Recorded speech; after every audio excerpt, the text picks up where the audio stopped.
जय श्री कृष्ण, राधे राधे। निर्जला एकादशी सभी एकादशियों में प्रमुख मानी जाती है क्योंकि ये सबसे कठिन व्रत है। इसमें अन्न के साथ साथ जल का भी त्याग करना पड़ता है, जैसे कि इसके नाम से ही स्पष्ट है। इस पूरे व्रत के दौरान आपको चाहे कितनी भी प्यास क्यों न लगे, जल की एक बूंद तक आप ग्रहण नहीं कर सकते हैं। निर्जला एकादशी का व्रत लंबी उम्र और मोक्ष की प्राप्ति के लिए किया जाता है। इस एकादशी को भीमसेनी एकादशी के नाम से भी जाना जाता है। महर्षि वेद व्यास के अनुसार भीमसेन ने भी इस व्रत को धारण किया था, इसीलिए इसे भीमसेनी एकादशी के नाम से जाना जाता है। 24 एकादशियों का फल एक साथ दे देती है निर्जला एकादशी। ये व्रत एकादशी के सूर्योदय से द्वादशी के सूर्योदय तक किया जाता है।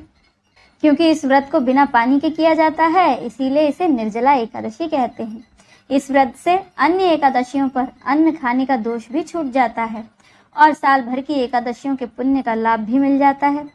पौराणिक कथा के अनुसार मोक्ष प्राप्ति की कामना से महाभारत काल में बलशाली योद्धा भीम ने भी यह व्रत रखा था। 10,000 हाथियों के समान ताकत रखने वाले भीम बेहद ताकतवर थे, लेकिन उनसे भूख बर्दाश्त नहीं होती थी। एक बार महर्षि वेद व्यास ने भीम को एकादशी व्रत करने को कहा, लेकिन हर महीने में तो 2 एकादशी आती हैं।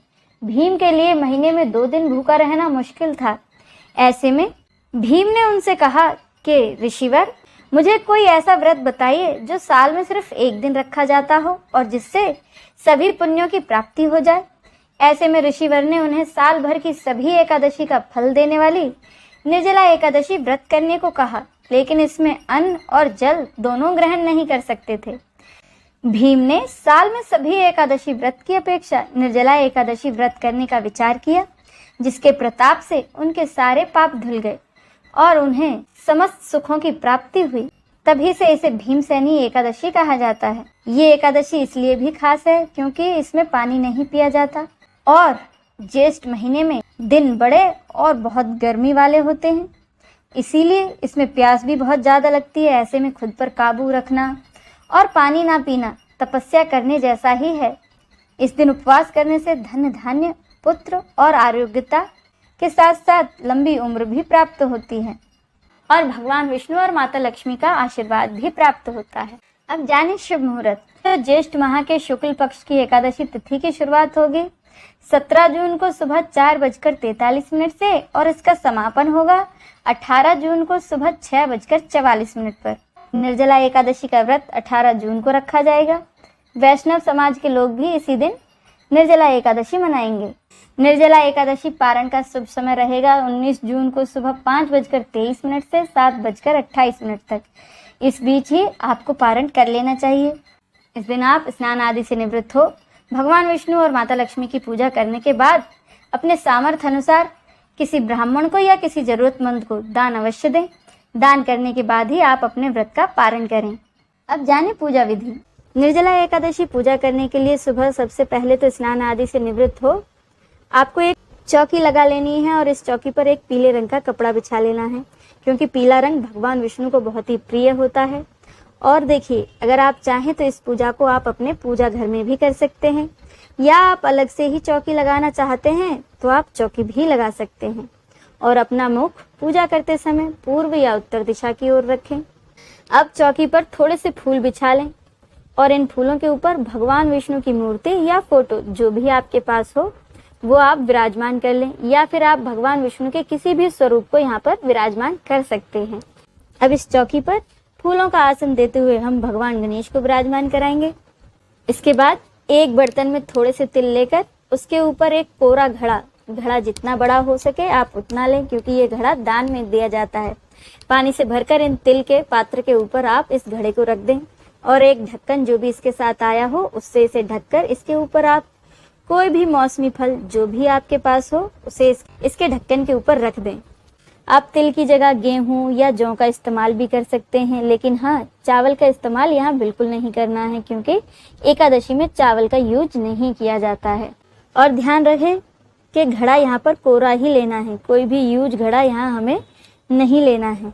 अब इसके बाद आप एक देसी घी का दीपक जला लें अगर आपके पास घी नहीं है तो आप तिल के तेल का भी दीपक जला सकते हैं। इसके बाद थोड़ा सा पानी लेकर और फूल की सहायता से हम स्नान की भावना से सर्वप्रथम गणेश जी को, फिर श्री हरि विष्णु और माता लक्ष्मी और चौकी का शुद्धिकरण कर लेंगे। अब स्नान के बाद जिस तरह से कपड़े पहने जाते हैं ठीक उसी प्रकार से सबसे पहले गणेश जी को हम वस्त्र की भावना से जनेऊ और कलावा अर्पित करेंगे। इसके बाद भगवान विष्णु और माता लक्ष्मी को भी हम जनेऊ और कलावा अर्पित करेंगे।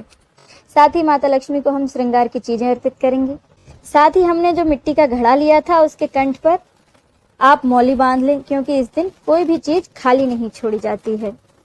इसके बाद भगवान श्री गणेश को चंदन रोली का तिलक करते हुए हम उसके ऊपर थोड़ा सा तिल लगा देंगे, क्योंकि देखिए पूजन में सबसे पहले गणपति जी का पूजन सर्वोपरि होता है। इसके साथ ही भगवान विष्णु और माता लक्ष्मी का भी तिलक करके उन्हें फूल अर्पित करेंगे। जैसा कि इसके नाम से ही पता चलता है निर्जला एकादशी, तो ये बहुत ही कठिन एकादशी होती है और ऐसे महीने में पड़ती है जो कि पूरे साल का सबसे गर्म महीना होता है। अब देखिए यहाँ जो हमने ये जल से भरा हुआ कोरा घड़ा लिया है, इसके ऊपर अगर आप चाहें तो स्वास्तिक का भी चिन्ह बना सकते हैं या फिर चंदन रोली का तिलक कर सकते हैं। लेकिन अगर आप मेरी माने तो यहाँ पर सिर्फ एक टीका लगा दीजिए चंदन का, क्योंकि अगर हम स्वास्तिक बनाते हैं तो कुछ लोग इसे लेने में थोड़े हिचकते हैं। और माता लक्ष्मी और भगवान विष्णु के पूजन में इत्र का बहुत ही अधिक महत्व होता है, तो यहाँ पर आप सभी को इत्र अर्पित कर दें। अब सर्वप्रथम भगवान गणेश को भोग लगाएं। भोग में आप किसी भी मौसमी फल जैसे कि आम, खरबूज, तरबूज, जो भी आपके पास फल हो उसका भोग आप भगवान गणेश को सर्वप्रथम लगाएं। इसके साथ ही एकादशी पर देखिए अन्न का भोग नहीं लगाया जाता है, ना ही अन्न खाया जाता है। और यह तो निर्जला एकादशी है, इसमें तो जल भी नहीं पिया जाता। तो यहाँ पर आपके पास जो भी फल हो उसे आप भगवान को अर्पित कर दें, जल अर्पित करें। और आप चाहें तो लड्डुओं का भोग लगाएं। और हाँ, याद से सभी भोग में तुलसी दल अवश्य डाल दें। घड़े के दान के साथ अगर आप चाहें तो वस्त्रों का भी दान कर सकते हैं। आप अपनी इच्छा अनुसार वस्त्रों का दान कर सकते हैं। आप गमछा भी दान कर सकते हैं, या इसकी जगह पर आप 1.25 मीटर पीले रंग का कपड़ा भी दान कर सकते हैं। अब देखिए घड़े में हमने जो जल भर दिया है, लेकिन उसमें हमने चीनी नहीं डाली है, क्योंकि चीनी डालने से घड़ा खराब हो जाता है। तो आप अलग से एक बर्तन में अलग से चीनी रख लें और जो भी दक्षिणा आपको देनी हो आप इस चीनी में रखकर दे सकते हैं। क्योंकि देखिए यह एकादशी सबसे गर्म महीने में आती है, तो जल के दान के साथ साथ हमें जो हाथ का पंखा होता है उसका भी दान करना चाहिए। और इसके बाद अगर आपके पास एकादशी व्रत कथा की पुस्तक है तो उसका भी पूजन आप कर लें। और पूजा करने के बाद निर्जला एकादशी की व्रत कथा या तो आप पढ़ें या किसी से सुन लें। अंत में हम भगवान की आरती करेंगे। आरती करने के बाद हाथ जोड़कर भगवान के सामने क्षमा याचना कर लेंगे कि इस तरह से क्षमा याचना करेंगे कि भगवान हमसे जो भी जाने अनजाने इस व्रत पूजन को करने में अगर कोई हमसे गलती या किसी प्रकार की त्रुटि हो गई हो तो हमें क्षमा करें और अपना आशीर्वाद सदा हम पर बनाए रखें।